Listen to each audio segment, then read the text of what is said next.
Mm. You strive a lot for inclusion in your work. Tell me more about what that means to you and like what's your definition of inclusion? Great question. And it takes me back to what you just brought up about the college campus.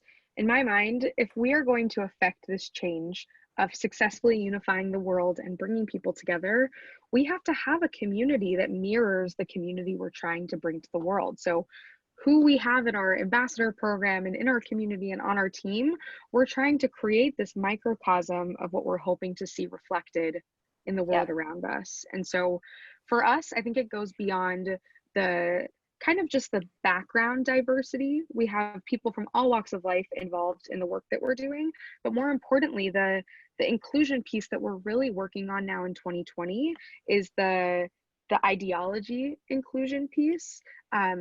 Starting out and really trying to even break my own echo chamber, it's hard to always have a perfect representation of viewpoints in the Mhm. content that we're putting out there, both just for our current reality that young people from our generation aren't as comfortable in sharing their opinions without fear of judgment. Oh And my so we, gosh, so big.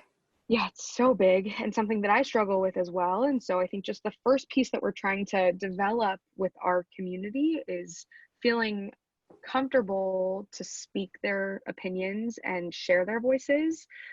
So right now, a majority of the perspectives that we've seen in our first few months of content have largely been from one side of the spectrum.